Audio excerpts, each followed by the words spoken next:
Hi, you're tuned into My Dad Says Audio. If you've been here before, welcome back. If you're new here, welcome.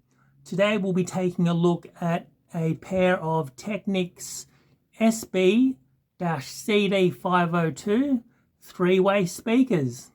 Dad, what can you tell us about the speakers today? Okay, this is one of our little Goodwill purchases. We got these speakers a couple of months ago now for $60 in a Goodwill store. We probably paid a little bit over the odds for them. When we got around to having a bit of a look at them, we realised that one of the bass drivers was open circuit and was non-functional. So that was a bit of a disaster initially, but as you can see, we've pulled the whole speaker apart, and on closer examination, we found that the tinsels or the lead-ins, which are these two bits and pieces, when I stuck a multimeter on it, there's no continuity between one end and the other, even though that looks like that's copper. For whatever reason, it no longer conducts. It measures up in the megaohm region, which effectively means that these are open circuit. Now, initially that would be game over because you'd have a really hard time trying to find bass drivers that a replacement bass driver. Technics, you'll never get something like that out of Technics. But on closer examination, I realised that those were faulty, and I've actually managed to replace them, and we now have a bass driver which works. These we've sort of figured either very late 80s or very early 90s. I think 1990 to 1991 is probably the vintage of them. Anyway, they're pretty neat. They use a carbon fiber cone for the bass driver. The treble unit, or they actually say it's a mid-range driver, but I'd say it's just, it's a 1-inch titanium dome tweeter. It's a fair sort of effort. Dual magnet? They've used dual magnets on that, and also on the bass driver you can see the dual magnets.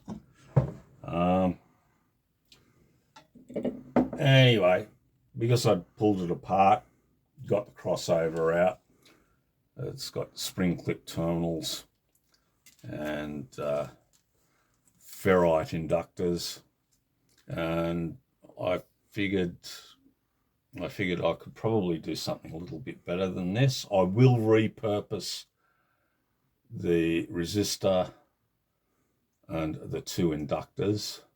That one's on the bass driver, that's on the treble. And it's got two electrolytic bipolar capacitors in the crossover as well. What I want to do is get a little terminal block, which is a little bit larger than this, but which has three-way binding posts on it, so you can use banana plugs, spades, bare wire. It's a bit more useful than these spring clip terminals. So basically we'll be getting rid of that, but I will reuse the inductors and the resistor. You can see here I traced through the crossover, and this is the actual crossover. It's they're both 12 dB or second order crossovers for both the treble and the bass driver. Interesting thing is, because it's a three-way, that although on close examination you look and you go, oh, okay, there's a dome there, but when we pulled it out, it's actually a piezo tweeter. I believe the crossover points are 2,200 cycles for that, or 2K2 cycles for that, and 10,000 for that. which effectively makes that into a super tweeter. To some degree, that's a mechanical crossover for this. The interesting thing with using piezo tweeters is they don't actually present a load to the amp, and how you get around that, you have to have a resistor that electrically goes across the terminals so the amplifier actually sees a load. How this works, it works off the crossover here, right?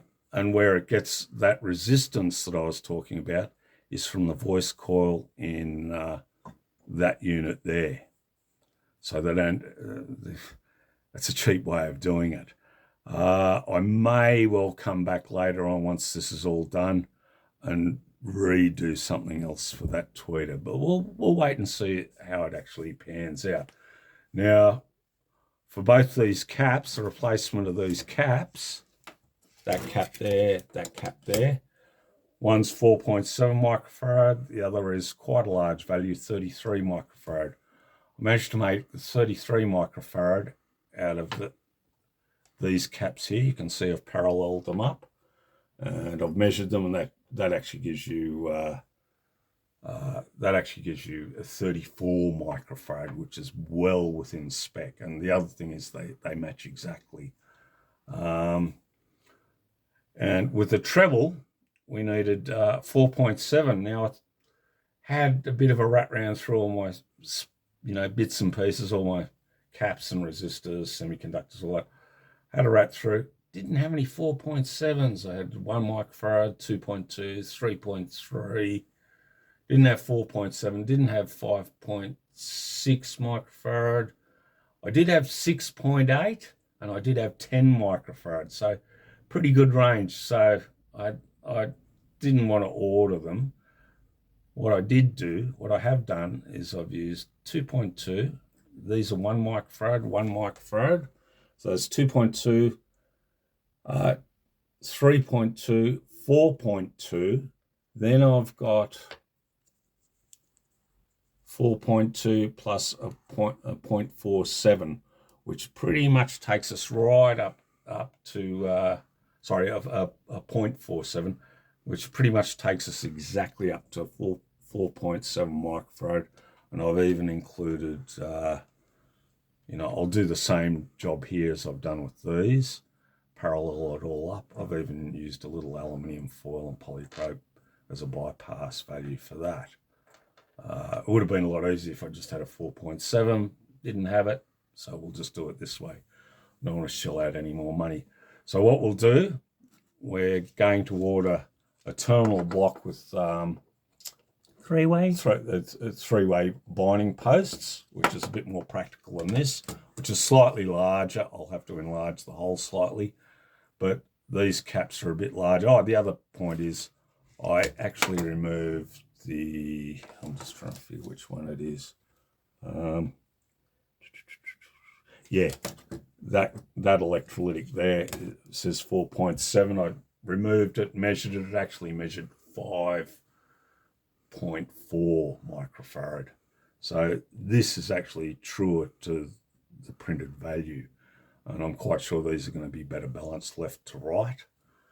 It'll be interesting to see how these scrub up. The other thing we're going to do, box is a bit live. We're going to put a side-to-side brace in to stiffen the box up a bit. It's amusing with all this. They go, one of the features is the rounded baffle edges. You can see they've rounded that. However, if you look at the drivers, you'll find the fact that they're raised up like that is going to have far more effect than the fact that they've rounded off the baffle edges. Anyway, that's marketing for you. These are claimed to have 150 watt power handling, 91 dB efficient. They weigh 11.3 kilos in terms of weight. Oh, the other thing I'll be doing is replacing this wire with this, which is, if you go and have a look, we do a video on speaker cable, cheap speaker cable, and that's what we'll be using this is this solid core cable. We always get pretty good results with that. Anyway, we thought you'd sort of like to see what we're doing with this. I'm well pleased with myself that I was able to change the tinsels and get this driver working again. One could say this is a manufacturing fault, or that. It's quite amazing. There's it sort of still looks like there's copper. I think it's a vapor deposit of copper on cotton, these tinsels, but it literally measures in the mega ohm region for that. So hence that's why that driver didn't work. Anyway, I think that's it for this part, which is part 1. There will be a part 2 when we get it going, and we'll let you know how they sound and how it's all worked out. Alright guys, hope you enjoyed the video. If this kind of content is your bag, please consider subscribing, liking, sharing and commenting. Alright everyone, until next time, see you later. Bye.